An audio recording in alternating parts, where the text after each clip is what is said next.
प्यार एक खूबसूरत एहसास है, पर शायद उन दो लोगों के लिए जो दुनिया से बेखबर होकर उस नर्म एहसास को जीते हैं, किसी सुंदर सपने की तरह।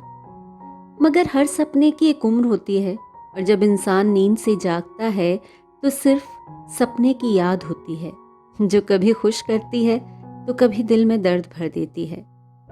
राज कपूर और नरगिस का प्यार भी ऐसा ही एक सपना था, जिसकी उम्र करीब 10 साल लंबी रही।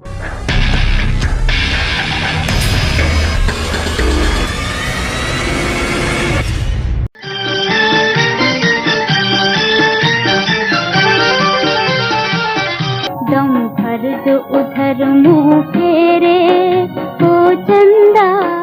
ये रात भीगी भीगी ये मस्त फिजाएं।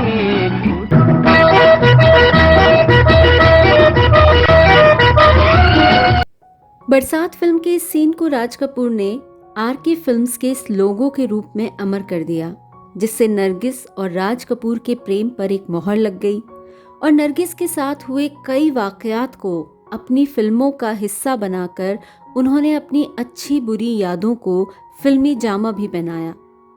उनकी और नरगिस की पहली मुलाकात ठीक उसी तरह हुई थी जिस तरह फिल्म बॉबी में ऋषि कपूर और डिम्पल कपाड़िया की मुलाकात हुई थी। उस समय तक राज कपूर शोमैन नहीं बने थे, बल्कि अपने निर्देशन में पहली फिल्म बना रहे थे। उसी की शूटिंग के लिए उन्हें एक स्टूडियो की जरूरत थी। पता चला कि मुंबई के फेमस स्टूडियो में नरगिस की माँ जद्दन बाई अपनी फिल्म बना रही थी। वो उनसे मिलने स्टूडियो पहुंचे तो वो वहां नहीं मिली। तब राज कपूर उनसे मिलने उनके घर पहुंच गए। दरवाजा नरगिस ने खोला और जिस तरह बॉबी के सीन में हुआ था, ठीक वैसा ही उनके साथ हुआ। और जिस तरह फिल्म में हुआ था कि बॉबी राज के दिल में जगह बना चुकी थी, उसी तरह नरगिस ने राज कपूर के दिल में जगह बना ली थी। जबकि उस वक्त नरगिस के लिए राज कपूर थे नीली आंखों वाला एक पिंकी लड़का, जिसकी शादी कुछ महीने पहले ही हुई थी।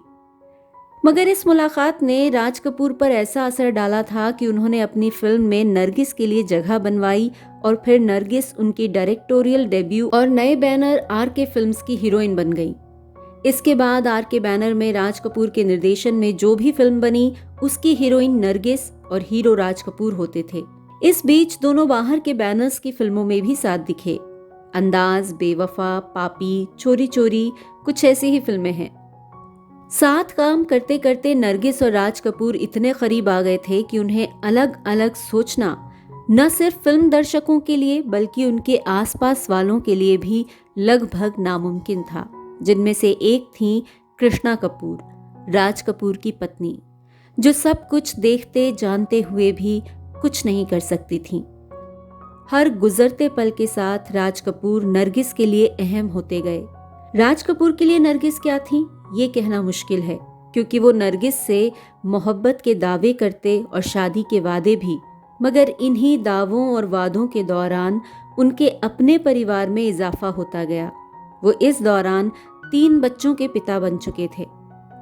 नरगिस के लिए वो क्या मायने रखते थे, इसका अंदाजा आप इस बात से लगा सकते हैं कि नरगिस ने राज कपूर के लिए अपने करियर को भी दांव पर लगा दिया था। उन्होंने बाहर की फिल्में लेना बंद कर दिया, जबकि वो उस समय अपने करियर के शिखर पर थी। जब आर.के. फिल्म्स पर आर्थिक मुसीबत पड़ी तो उन्होंने अपने जेवर तक बेच दिए। वो ज्यादातर वक्त सेट पर रहती, चाहे उनका काम होता या नहीं। कह सकते हैं कि वो पूरी तरह राज कपूर के प्रति समर्पित हो गई थीं। उनकी फिल्मों को देखें तो उनके रोमांटिक सीन्स में एक इक्वेशन, एक केमिस्ट्री साफ दिखाई देती है। पर मोहब्बत से ज्यादा नरगिस राज कपूर की जरूरत थी। एक जगह उन्होंने कहा भी था कि उनकी पत्नी उनके बच्चों की माँ है, लेकिन उनकी फिल्मों की माँ नरगिस ही है।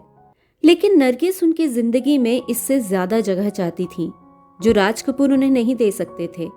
शायद ऐसा मुमकिन हो भी पाता अगर उनके पिता का कड़ा नियंत्रण उनकी जिंदगी पर नहीं होता। सब जानते हैं कि कपूर खानदान की महिलाओं को कभी भी फिल्मों से जुड़ने की इजाजत नहीं रही। पृथ्वीराज कपूर के बाद खुद राज कपूर भी उन्हीं के बनाए उसूलों पर चले, और जिस भी अभिनेत्री ने कपूर परिवार से नाता जोड़ा, उसे अपने करियर का अंत करना ही पड़ा। लेकिन नरगिस उस वक्त अपने रिश्ते पर हर हाल में शादी की मोहर लगाना चाहती थी। इसी वजह से वो तब के मुंबई के मुख्यमंत्री मोरारजी देसाई से भी मिली, जो उस समय हिंदू मैरिज एक्ट पर काम कर रहे थे, मगर उन्हें निराशा ही हाथ लगी। उधर आरके की फिल्मों में भी उन्हें अच्छे मजबूत किरदार नहीं मिल रहे थे। इसका एहसास उन्हें तब हुआ जब वो राज कपूर के साथ बाहर के देशों की यात्रा पर गईं। एक अभिनेत्री के तौर पर उन्हें जो सम्मान मिलना चाहिए था वो तो मिला ही नहीं, बल्कि जब लोगों ने उन्हें राज कपूर की पत्नी समझा तो उनके स्वाभिमान को और ज्यादा ठेस पहुंची, या कहें कि उनकी दुखती रग को छेड़ दिया गया। और सिर्फ ये अकेला वाकया तो नहीं होगा, शायद ऐसे कई इंसिडेंट हुए होंगे जिन्होंने नरगिस के भ्रम को तोड़ा होगा। जो भी रहा हो, पर उस वक्त तक उन्हें ये समझ आ चुका था कि राज कपूर उनसे कभी शादी नहीं करेंगे, और तब उन्होंने अपने करियर पर ही फोकस करना बेहतर समझा। कितना भी अच्छा रिश्ता क्यों ना हो, वो तभी अच्छा रह सकता है जब तक दो लोग बराबर कोशिश करें। इस रिश्ते में वो कोशिश सिर्फ नरगिस कर रही थी। राज कपूर ने शायद सोचा हो कि जिंदगी यूं ही गुजर जाएगी, मगर उन्हें तब पहला झटका लगा जब नरगिस ने दूसरे बैनर्स की फिल्में फिर से स्वीकार करनी शुरू कर दी। दूसरा झटका तब लगा जब उनकी फिल्मों में एक उम्रदराज महिला का रोल करने से नरगिस ने इनकार कर दिया और अगले ही दिन महबूब खान की मदर इंडिया साइन कर ली। पिच्चू, मैं बेटा दे सकती हूँ, लाज नहीं दे सकती। मदर इंडिया न सिर्फ नरगिस के करियर के लिए बल्कि उनकी निजी जिंदगी के लिए भी टर्निंग पॉइंट साबित हुई। इस फिल्म ने नरगिस को न सिर्फ भारत में बल्कि अंतर्राष्ट्रीय स्तर पर भी एक बेहतरीन अभिनेत्री के रूप में पहचान दिलाई। और इसी फिल्म से उन्हें हमसफर के रूप में मिले सुनील दत्त, जिन्होंने उनकी हर उस उम्मीद को पूरा किया जिसकी अपेक्षा उन्होंने राज कपूर से की थी। सुनील दत्त मदर इंडिया में उनके बेटे के किरदार में थे। फिल्म में एक सीन था जिसमें आग के बीचों बीच नरगिस फंस जाती हैं। शूटिंग के वक्त हवा उल्टी बहने लगी और आग की लपटों ने नरगिस को घेर लिया। आग बहुत भयानक थी। सुनील दत्त, जिनका करियर उस वक्त तक स्टैब्लिश नहीं हुआ था, लेकिन उन्होंने इसकी परवाह न करते हुए नरगिस को बचाया। इस दौरान वो काफी झुलस गए थे। तब नरगिस ने उनकी काफी देखभाल की और जब सुनील दत्त की बहन बीमार पड़ी तब भी नरगिस उनके साथ रही। सुनील दत्त अपने रेडियो के दौर से ही नरगिस के फैन थे और जब उन्होंने नरगिस को शादी के लिए प्रपोज किया तो उन्होंने तुरंत हाँ कर दी। फिल्म की शूटिंग के दौरान ही दोनों ने शादी कर ली थी, पर उस शादी को छुपा कर रखा गया क्योंकि फिल्म में सुनील दत्त का किरदार नरगिस के बेटे का था। श्री 420 आर के बैनर की वो आखिरी फिल्म थी जिसमें नरगिस बतौर हीरोइन नजर आई। इसके बाद 1956 की जागते रहो में वो एक भजन गाती दिखाई दी थी और फिर दोनों के रास्ते अलग अलग हो गए। कहते हैं कि जब नरगिस ने आरके को छोड़ा तो एक बार तो राज कपूर इस बात पर यकीन ही नहीं कर पाए थे, और जब यकीन आया तो अपने दोस्तों के कंधे पर सर रखकर फूट फूट कर रोए थे। शराब तो वो पहले भी पीते थे, मगर इसके बाद तो उन्होंने खुद को शराब में डुबो लिया। आर के स्टूडियो में नरगिस के लिए एक कमरा रिजर्व था। कहते हैं कि उनके जाने के बाद भी काफी अरसे तक वो वैसा ही रहा। 10 साल, 16 फिल्में और एक ऐसा रिश्ता जो किसी अंजाम तक नहीं पहुंचा।